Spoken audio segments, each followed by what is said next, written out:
उत्तराखंड में मौसम का मिजाज बदला, ऑरेंज अलर्ट जारी, पर्वतीय जिलों में भारी बारिश और बर्फबारी की संभावना।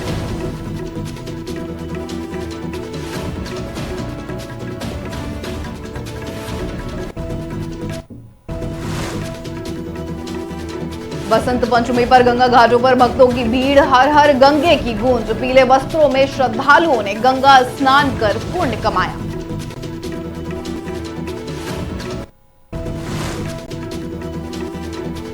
ग्रामीणों ने ढोल दमाऊ के साथ मनाया जश्न, विधायक विनोद कंडारी ने सड़क का किया लोकार्पण।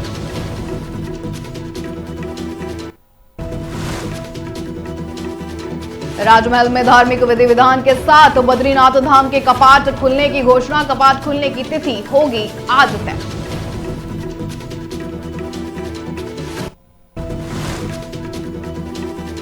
बसंत महोत्सव की झांकियों में दिखी लोक संस्कृति और परंपराएं, झांकियों में पारंपरिक वेशभूषा, लोक नृत्य और हिंदू विवाह परंपराओं की झलक।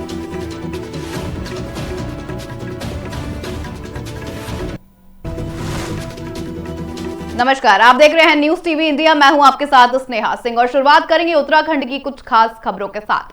उत्तराखंड में आज से मौसम का मिजाज बदल गया है। मौसम विभाग ने प्रदेश के कई जिलों में बारिश और बर्फबारी को लेकर ऑरेंज अलर्ट भी जारी कर दिया। मौसम विभाग के मुताबिक आपको बता दें, 23 जनवरी को देहरादून के पर्वतीय इलाकों के साथ उत्तरकाशी, चमोली, रुद्रप्रयाग, बागेश्वर और पिथौरागढ़ जैसे जिलों में बारिश और बर्फबारी की संभावना है। खासतौर पर 2300 मीटर और उससे अधिक ऊंचाई वाले इलाकों में भारी बर्फबारी हो सकती है। वहीं प्रदेश के अन्य जिलों में मौसम का असर अलग तरह से देखने को मिल सकता है। इन इलाकों में ओलावृष्टि के साथ बिजली चमकने और 40 से 50 किलोमीटर प्रति घंटे की रफ्तार से तेज हवाएं चलने के भी आसार हैं।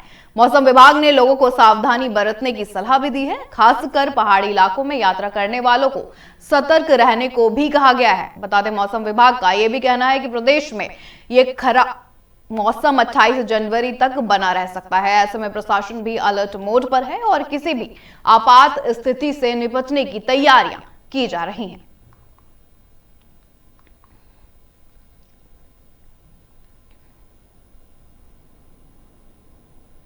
चलिए रुक करते हैं अगली खबर का। हरिद्वार से खबर आ रही है। बता दें, बसंत पंचमी के पावन अवसर पर धर्मनगरी हरिद्वार में आस्था का अद्भुत नजारा देखने को मिला है। तड़के भोर से ही हर की पौड़ी के ब्रह्मा कुंड समेत सभी गंगा घाटों पर श्रद्धालुओं की भारी भीड़ उमड़ पड़ी है। देश के अलग अलग हिस्सों से पहुंचे श्रद्धालुओं ने मां गंगा में विधि विधान से स्नान भी किया और सूर्य देव की उपासना भी की है। बता दें, स्नान के दौरान घाट हर हर गंगे के जय घोष से गूंजते रहे और पूरा वातावरण भक्ति में भी बना रहा। बसंत पंचमी की परंपरा के अनुसार बड़ी संख्या में श्रद्धालु पीले वस्त्र पहनकर घाटों पर पहुंचे, जिससे घाटों की सुंदरता और भी बढ़ गई। बता दें, श्रद्धालुओं का यह भी कहना है कि बसंत पंचमी पर गंगा स्नान करने से पुण्य की प्राप्ति होती है। वहीं श्रद्धालुओं की भारी भीड़ को देखते हुए प्रशासन ने सुरक्षा के सख्त इंतजाम भी किए हुए थे।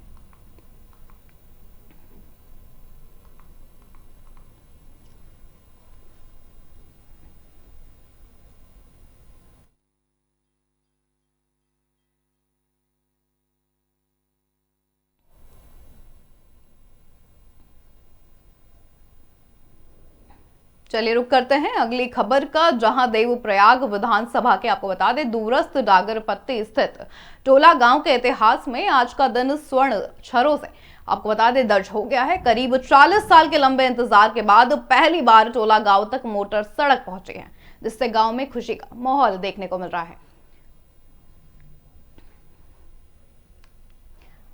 सड़क गांव तक पहुंचते ही ग्रामीणों ने ढोल दमाऊ की धाप पर आपको बता दें जश्न मनाया और इस ऐतिहासिक पल को उत्सव के रूप में भी मनाया गया है। ग्रामीणों ने क्षेत्रीय विधायक विनोद कंडारी का चांदी का मुकुट पहनाकर उनका भव्य सम्मान भी किया। कार्यक्रम के दौरान आपको बता दें, विधायक विनोद कंडारी ने राड़ा गाड़ा से टोला तक करीब 5 किलोमीटर लंबे मोटर मार्ग का लोकार्पण भी किया है।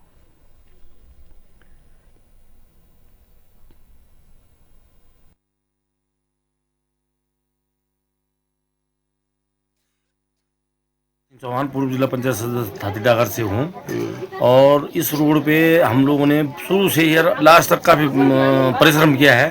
हमारे इस बीच में पहले मंत्री भी रहे हैं जो इस विधानसभा क्षेत्र से आते थे, उनके द्वारा भी कुछ कार्य नहीं हुए, लेकिन ये पेयजल वाली योजना का जो काम किया है तो माधव सिंह खनार जी उस टाइम विधायक थे, उन्होंने अपने विधायक गिरी में किया है। हमारे जो इस रोड का भी काम किया है जो हमारे विनोद खंडारी जो विधायक हैं, इन्हीं के कार्यकाल में जो बीच में मंत्री रहे हैं उनके द्वारा कोई भी कार्य जो है क्षेत्र के प्रति नहीं किया गया। नमस्कार, मेरा नाम वीरेंद्र बर्तवाल है और मैं ये तोला गाड़ का ग्रामवासी हूँ। और रोड का जो संघर्ष था हमारा लगभग 40 सालों से ये पूरा हुआ है। और रोड आने से रोड एक तरीके से रीढ़ है किसी भी विकास की। और जो हमारे विधायक हैं विनोद खंडारी जी, उनका भरसक प्रयास रहा है इसमें। और उन्होंने जो वादा किया था कि मैं तब तक गांव में नहीं आऊँगा जब तक रोड नहीं आएगी, तो वो आज जो रोड का शुभारंभ कार्यक्रम था गांव तक रोड पहुंच गई। विधायक आए हैं और उन्होंने बहुत सारी और घोषणाएं करी, उनके गांव आगे जाके वहाँ तक ये रोड जुड़ेगी। और रोड आने से हमारे गाँव में रिवर्स पलायन हो रहा है। लोग अब अपने जो घरों के और लौटने के लिए तैयार हुए, स्वरोजगार के अवसर बढ़े हैं। देखिए, मेरी विधानसभा का और डागर पट्टी का मैं मानता हूँ कि ये पहले डागर पट्टी का अंतिम गांव था, मगर रोड के जुड़ने से मैं ये मानता हूँ ये मेरी डागर पट्टी का ये पहला गांव बन गया है। और यहाँ के लोगों की बहुत पुरानी मांग थी। मैंने इसको पहले PMGSY की माधा रोड राड़ेगढ़ तक लेकर आए, फिर उसके बाद नई PWD को जो है टोला तक रोड पहुँचाई। और मैं इस गाँव में कई बार पैदल आया हूँ। ये बहुत सुंदर गाँव है, यहाँ पे बर्फ भी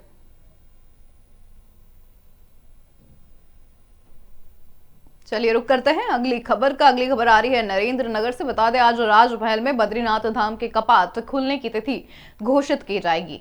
वसंत पंचमी के पावन अवसर पर परंपरा के अनुसार ये शुभ निर्णय लिया जाएगा। बता दें कपाट खुलने की तिथि तय करने के लिए डिमरी पंचायत के सदस्य गाड़ू घड़ा यात्रा लेकर ऋषिकेश भी पहुंचे हैं। गुरुवार को ऋषिकेश में गाड़ू घड़ा यात्रा का विधिवत और धार्मिक तरीके से स्वागत भी किया गया। शुक्रवार सुबह गाड़ू घड़ा यात्रा नरेंद्र नगर राजमहल के लिए रवाना होगी। राजमहल में धार्मिक रीति रिवाजों और विधि विधान के साथ बद्रीनाथ धाम के कपाट खुलने की तिथि की घोषणा भी की जाएगी। साथ ही कपाट खुलने की तारीख सामने आते ही बद्रीनाथ धाम की यात्रा तैयारियों को भी तेजी मिलेगी, जिससे तीर्थ यात्रियों और प्रशासन दोनों की व्यवस्थाएं शुरू हो जाएंगी।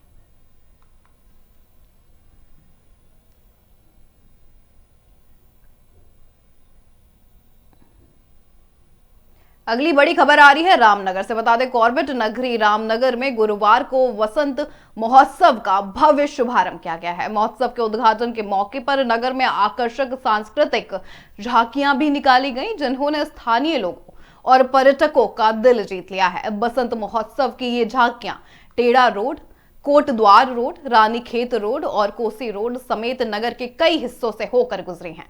झांकियों के जरिए उत्तराखंड की लोक संस्कृति, परंपरा और रीति रिवाज साफ दिखाई दिए। झांकियों में पारंपरिक वेशभूषा, लोक वाद्य यंत्र और लोक नृत्यों की शानदार झलक भी देखने को मिली है। खासतौर पर बता दें उत्तराखंड की पारंपरिक हिंदू विवाह परंपराओं का सजीव चित्रण लोगों को खूब पसंद आया है। विवाह की रस्में, लोकगीत और पारंपरिक पहनावे ने माहौल को और खास बना दिया। इसके साथ ही देवी देवताओं पर आधारित झांकियों में लोक आस्था और धार्मिक परंपराएं भी साफ दिखाई दी हैं। महोत्सव के दौरान झोड़ा नृत्य सहित अन्य लोक नृत्यों की प्रस्तुतियों पर दर्शक तालियों के साथ झूमते भी नजर आए। 2 दिनों तक चलने वाले इस वसंत महोत्सव में कई सांस्कृतिक और पारंपरिक कार्यक्रम आयोजित भी किए जाएंगे, जिससे आपको बता दें उत्तराखंड की लोक संस्कृति को और भी बढ़ावा मिलेगा।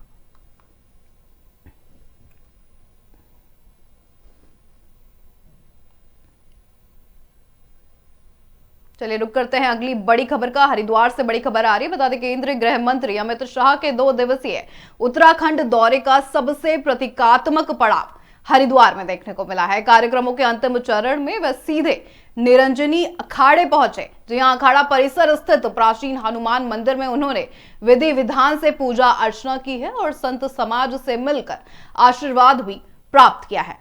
मां गंगा को नमन करते हुए अमित शाह ने संतों से संवाद भी किया और सनातन संस्कृति के संरक्षण पर खूब चर्चा भी की है। बता दें निरंजनी अखाड़े में उनका ये प्रवास आस्था, परंपरा और संत समाज से सीधे संवाद का संदेश भी देता नजर आया।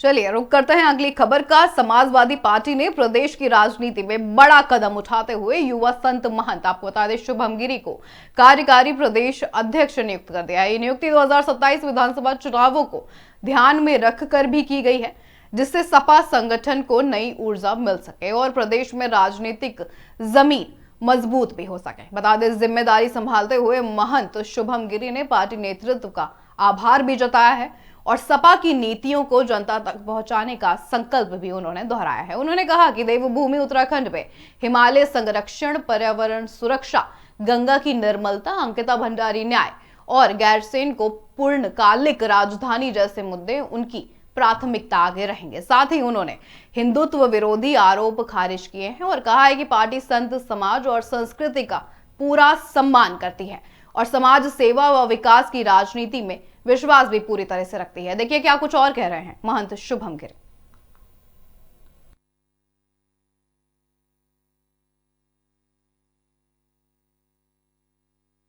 नेतृत्व तय करेगा। अभी कार्यकारी के रूप में दिया है, अभी जिम्मेवारी बहुत है। कार्यकारी के रूप में जहां भी जाना पड़े, जहां भी मेरे को काम करना पड़े वो करूंगा। बाकी बनेंगी, प्रभारी बनेंगे और पूरी जिम्मेवारी से चुनाव लड़ेंगे। आगे विस्तार किया जाएगा पूरे उत्तराखंड? विस्तार किया जाएगा, लेकिन चलिए जहां तक लड़ेंगे पूरी कोशिश की जाएगी कि हम मजबूती से चुनाव लड़े। समाजवादी पार्टी संतों का सम्मान करती है, चाहे महंत नरेंद्र गिरी जी हो, चाहे महंत ज्ञानदास जी हो, जब अखाड़ा परिषद के अध्यक्ष थे उस समय भी बहुत सम्मान किया। चाहे वो महानिर्वाणी में आपका नीलकंठ महादेव रोड हो, महानिर्वाणी अखाड़े में जो नीलकंठ महादेव मंदिर है ऋषिकेश में, वो रोड बनाने का काम नेताजी ने किया।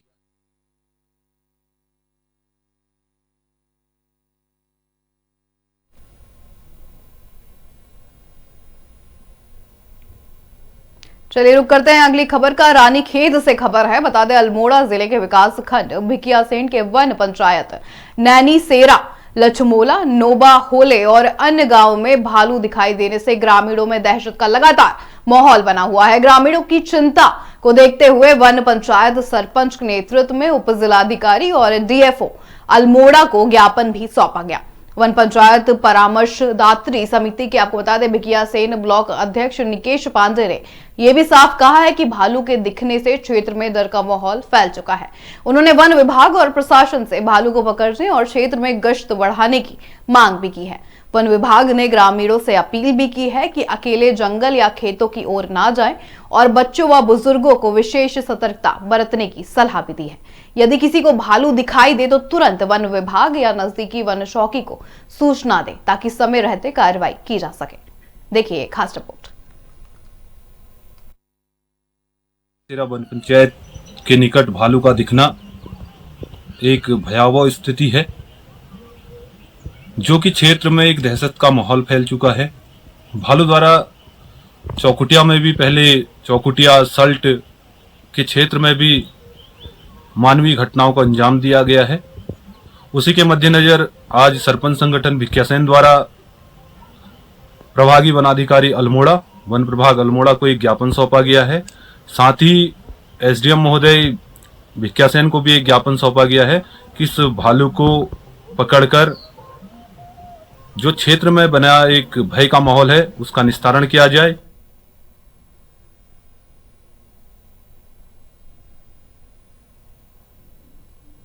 चलिए रुक करते हैं अगली खबर का। खटीमा के ग्राम दियूरी रोड पर, बता दें, सड़क दुर्घटना में एक युवक गंभीर रूप से घायल हो गया है। युवक अपने परिवार का इकलौता बेटा था। साथ ही कृष्ण कुमार राणा पुत्र प्रताप सिंह राणा निवासी गोजरिया पटिया को तुरंत सामुदायिक स्वास्थ्य केंद्र भी ले जाया गया, जहां परिवार ने गरीबी और मुश्किल हालातों के बावजूद इलाज के लिए पूरी कोशिश की, लेकिन युवक की जान नहीं बच सकी। यहाँ की अस्पताल व्यवस्था अक्सर गंभीर मामलों में समय पर उचित इलाज नहीं दे पाती और इसी कारण डॉक्टर ने युवक को सुशीला तिवारी अस्पताल भी रेफर किया।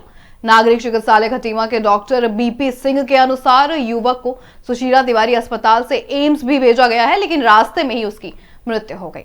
पोस्टमार्टम के बाद शव परिवार को सौंप दिया गया है। साथ ही युवक के निधन को लेकर परिवार और ग्रामीणों में नाराजगी साफ देखने को अब मिल रही है। बता दें, दिग्विजय सिंह ने डॉक्टरों की लापरवाही का आरोप उन्हें लगाया है और कहा है कि अगर समय पर सही इलाज हो पाता तो ये जान बच भी सकती थी। युवक के चचेरे भाई रोहित राणा ने भी सरकार से अपील की है कि उनके भाई जैसी घटना किसी और के साथ ना हो।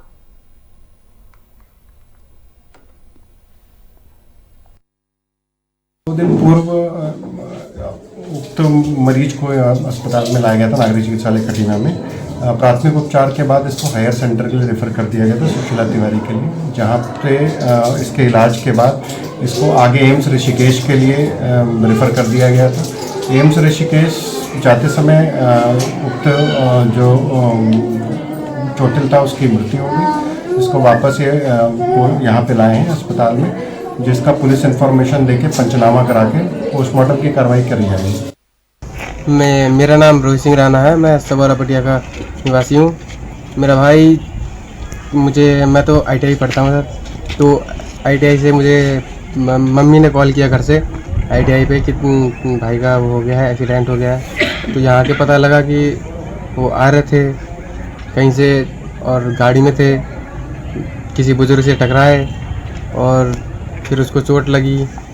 फिर उसको मतलब जो उसके साथ था उस लड़के ने बताया, घर पे आके उसको लेके आए, अस्पताल पहुंचाया। सर हम सवारा पटिया के निवासी हैं और घटना घटी गोधरिया में खेमा बीच स्कूल के आसपास, ठीक है। जहाँ घटना घटी यहाँ पर, वहाँ एक बबलू सिंह धामी का घर है और उनके पिताजी से इनका मतलब वो हुआ है एक्सीडेंट। गन्ना का ट्रक या कोई भी ट्रक गाड़ी आ रही थी, इन लड़कों ने क्रॉस किया, उसको शेड लिया, शेड में वो खड़ा होगा, इनको दिखाया कि नहीं दिया, अचानक वो टच हो गई इससे और उसकी झपेट। अब रुक करते हैं मसूरी की बड़ी खबर की ओर। अब बता दें, पहाड़ों की रानी मसूरी में गुरुवार को एक दर्दनाक हादसा हुआ है। देहरादून निवासी एक युवक सेल्फी लेने के दौरान गहरी खाई में गिर गया है, जिससे उसकी मौके पर ही मौत हो गई। जानकारी के अनुसार युवक स्कूटी से देहरादून लौट रहा था। मसूरी के एक पहाड़ी मार्ग पर उसने स्कूटी किनारे खड़ी कर दी और खाई के पास खड़े होकर सेल्फी लेने लगा। इसी दौरान आपको बता दें, उसका पैर फिसल गया और वह सीधे गहरी खाई में गिर गया। मसूरी पुलिस को सूचना मिलते ही तुरंत मौके पर भेजा गया है। खाई अत्यंत गहरी और दुर्गम होने के कारण रेस्क्यू ऑपरेशन में 5 घंटे से अधिक का समय लगा। स्थानीय लोगों की मदद से युवक को खाई से बाहर भी निकाला गया, लेकिन तब तक उसकी जान जा चुकी थी। युवक को मसूरी उप जिला चिकित्सालय लाया गया है, जहां डॉक्टर ने उसे मृत घोषित किया। साथ ही मृतक की पहचान रजत रंजन सक्सेना पुत्र राजेंद्र नारायण सक्सेना निवासी निकट राजकीय पॉलिटेक्निक अमवाला मंजाला देहरादून के रूप में हुई है। साथ ही आपको बता दें, वह स्कूटी नंबर यू के साथ AH 2325 से यात्रा कर रहा था। पुलिस ने परिजनों को सूचना दे दी और शव को पोस्टमार्टम के लिए भी भेज दिया गया है। यह हादसा एक बार फिर पहाड़ी इलाकों में लापरवाही और सेल्फी के बढ़ते जुनून पर सीधे सवाल खड़े करता है। पुलिस प्रशासन ने पर्यटकों और स्थानीय लोगों से अब अपील भी की है कि खतरनाक स्थानों पर सेल्फी लेने से बचें और हमेशा सावधानी बरतें।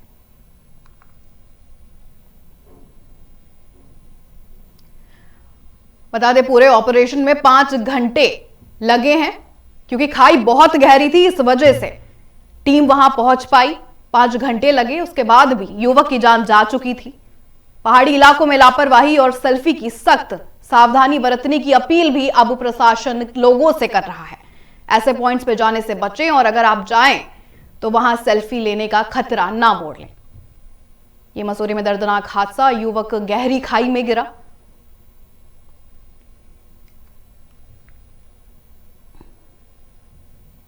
चलिए रुक करते हैं अगली बड़ी खबर का। टिहरी गढ़वाल से जो खबर आ रही है, बता दें, देवप्रयाग विधानसभा क्षेत्र के हिसरिया खाल और अकरी पट्टी में लंबे समय से चल रहे पेयजल संकट को लेकर ग्रामीणों में भारी आक्रोश साफ देखने को मिला है। गुरुवार को आक्रोशित ग्रामीण ढोल दमाऊ और नारेबाजी के साथ कीर्तिनगर तहसील का घेराव करने पहुंचे हैं। ग्रामीणों ने बता दें, पेयजल योजना का कार्य शीघ्र शुरू करने और गांव में पर्याप्त पानी उपलब्ध कराने की मांग भी की है। करीब 5 घंटे तक चले प्रदर्शन के बाद अधिकारियों के आश्वासन पर ग्रामीण वापस लौटे हैं। बता दें, पेयजल संघर्ष समिति हिसरिया खाल के अध्यक्ष पीतांबर दत्त बलूनी ने यह भी बताया है कि क्षेत्र के लोग लंबे समय से गंभीर पेयजल संकट का सामना कर रहे हैं। आंदोलन का नेतृत्व कर रहे हैं महिपाल सिंह बुटोला। उन्होंने भी ये कहा कि लक्ष्मोली हड़ीम की धार पेयजल योजना से जलपूर्ति नहीं हो रही और योजना का पुनर्गठन मानकों के अनुरूप नहीं किया गया है। साथ ही तहसील प्रशासन और जल निगम ने 5 फरवरी तक लक्ष्मौली हड़ीम की धार पेयजल योजना पूरी तरह संचालित करने का आश्वासन भी दिया। इस मौके पर जिला पंचायत सदस्य अंजलि देवी, संयोजक गौरव राणा, जेई जल संस्थान विजय सिंह, नायब तहसीलदार प्रदीप कंडारी और क्षेत्र के प्रधानगण भी वहां पर मौजूद रहे। देखिए ये खास रिपोर्ट।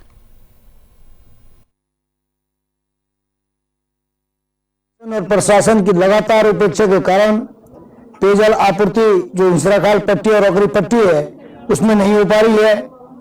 करोड़ों रुपए का वारा मेरा विभाग द्वारा किया जा रहा है अनुरक्षण बजट के नाम पर, और स्थानीय विधायक अपने निजी स्वार्थ के लिए किसी अपने निजी व्यक्ति को उसका ठेका दिया हुआ है। हाँ, आज लक्ष्मौली और हिस्ट्रियाखाल के ग्रामों से लोग आ रखे थे तथा संबंधित ग्राम सभाओं के जनप्रतिनिधि भी यहाँ पे आए हुए थे। इन्होंने सांकेतिक धरना तहसील परिसर में दिया और इसमें लोगों की पेयजल से संबंधित जो समस्याएं थी संबंधित विभागों को भी यहाँ पे बुलाया गया, जल निगम और जल संस्थान। बड़ी समस्या ये है कि हमारे यहाँ पानी नहीं आ रहा है। पानी की वजह से हमें बहुत बड़ी समस्या हो रही है। गाय को पानी नहीं मिल रहा, भैंस को पानी नहीं मिल रहा, हम लोग बहुत परेशान हैं। छोटे बच्चे हैं वो बिना पानी के हाथ धो रहे हैं, क्या करें, बहुत समस्या हो गई है। कई बार फोन करते हैं, ये लोग फोन नहीं उठाते हैं, कहते हैं कि मोटर जल गई, मोटर जल गई। मोटर कैसे जल रही है इनकी? हर रोज मोटर जल रही है इनकी, हफ्ते में 1 दिन पानी दे रहे हैं। मैं टिहरी गढ़वाल क्षेत्र से, वैसे देवराग डिवीजन में जॉब करता हूँ सर। अभी विगत वर्षों में ना जो हमारा आईवेल था वो कुछ हद तक डैमेज हो चुका। आपदा के चक्कर में वो डूब जाता है, हर बार डूब जाता है। इस बार उसमें क्या हो गया कि हर ग्रीष्म में जो ये सर्दी ऋतु आती है, जो सर्दियों की है, वो सर्दियों में होता है, उसमें पानी नदी में घट जाता है। तो नदी में घटने के कारण पानी हमारी लिफ्टिंग कम हो पाती है। हम रुक के पंपिंग करने, क्योंकि जीबी के डैम वाला पानी कम छोड़ता है, कभी ज़्यादा छोड़ता है, तो इस कारण हमें फ्लक्चुएट होता रहता है, पानी कम मिल रहा है इस कारण। आप फोन क्यों नहीं उठाते लोगों का? नहीं, सबको फोन उठाता हूँ, सबको फोन से बात होती है। आप के सामने नहीं, उन्होंने फोन किया ही नहीं, मुझे वैसे बोल रहे हैं कि पानी मैं फोन करती हूँ। पीछे व्यक्ति खड़े जो ये फोन। उत्तराखंड से मौसम की ताजा जानकारी भी आपको बता देते हैं। मौसम ने शुक्रवार को करवट बदल ली है। मौसम विज्ञान केंद्र के अनुसार 23 जनवरी यानी आज राज्य के अलग अलग हिस्सों में बारिश और पहाड़ों में बर्फबारी का पुनर्नुमान जारी किया गया है और ये पुनर्नुमान सटीक भी साबित हुआ। सुबह से ही विकासनगर क्षेत्र में बारिश शुरू हो गई।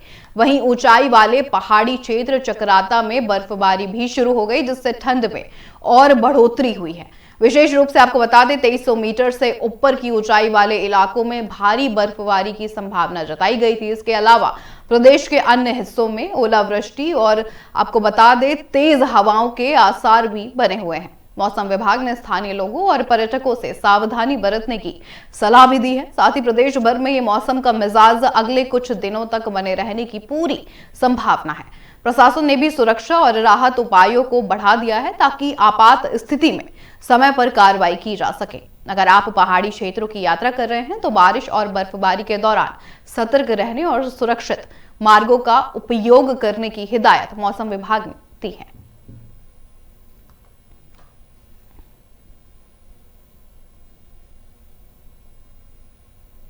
रुक करते हैं अगली खबर का। अगली खबर देहरादून से है। बता दें जहां देहरादून विकास प्राधिकरण ने अपने क्षेत्र में हो रहे अवैध निर्माण और अनाधिकारिक प्लॉटिंग के खिलाफ सख्त कदम उठाए हैं। देहरादून विकास प्राधिकरण ने साफ कहा है कि वे बिना मानचित्र स्वीकृति और नियमों के खिलाफ किसी भी निर्माण को बर्दाश्त नहीं करेंगे। वहीं उपाध्यक्ष बंसीधर तिवारी ने यह भी बताया है कि नियोजित और संतुलित विकास हमारी प्राथमिकता है और अवैध निर्माण शहर, पर्यावरण और जन सुविधाओं के लिए हानिकारक है।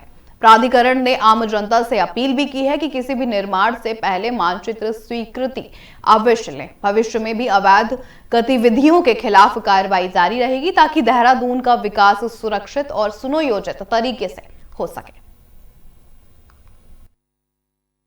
मानसून में एक तो जो बाढ़ आई थी और आपने देखा जो हाई फ्लड लेवल था वो काफ़ी ज़्यादा था और जो नदियां हैं और जो नाले के किनारे जहाँ पर पानी ज़्यादा आया वहाँ पर कभी आवासीय और व्यावसायिक जो निर्माण थे वो क्षतिग्रस्त हुए। तो हम लोगों का प्रयास ये है कि इस तरह की जो संरचनाएं हैं नदी और नालों के किनारे हम लोग उसको बिल्कुल न बनने दें।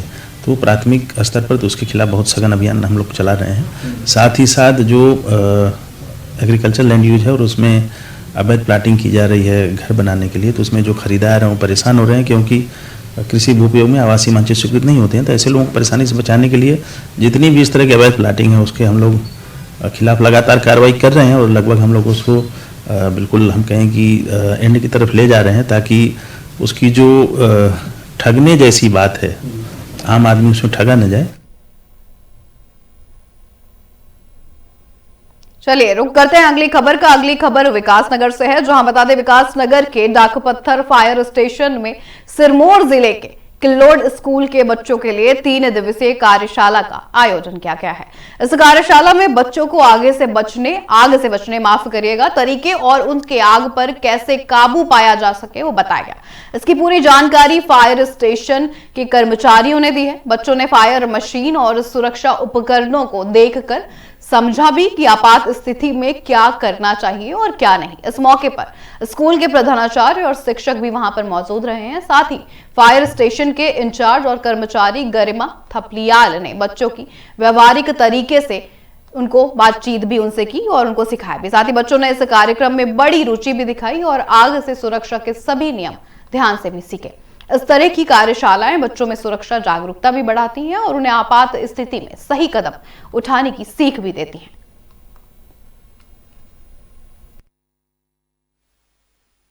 मैं हूँ फायर फाइटर गरिमा थपलियाल और यहाँ पे हमें लगभग 3 साल होने वाले हैं और 3 साल से इन बच्चों का यहाँ पे ये तीसरा कैंप था।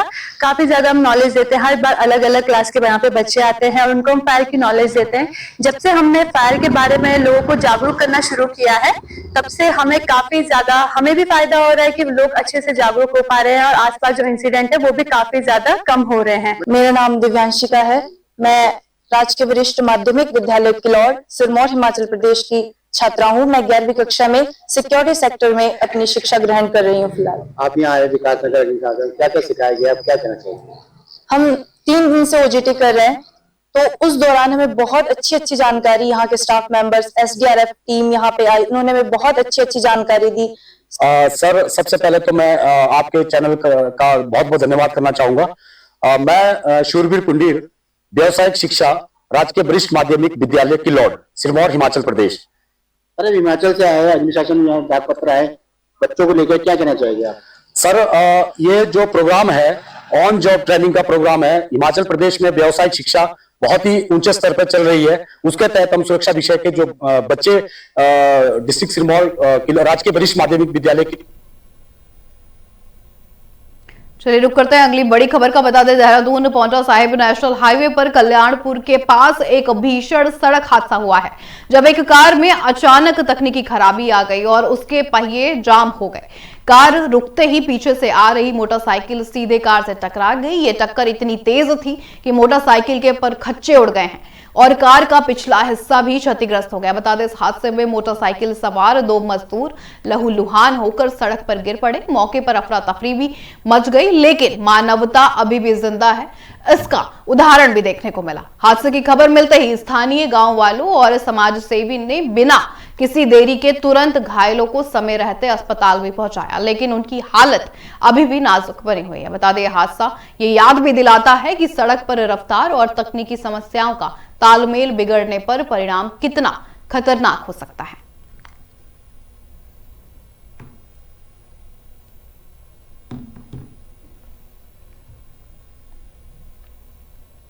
मेरे साथ इस बुलेटिन में इतना ही। आप देखते रहिए न्यूज़ टीवी इंडिया। नमस्कार।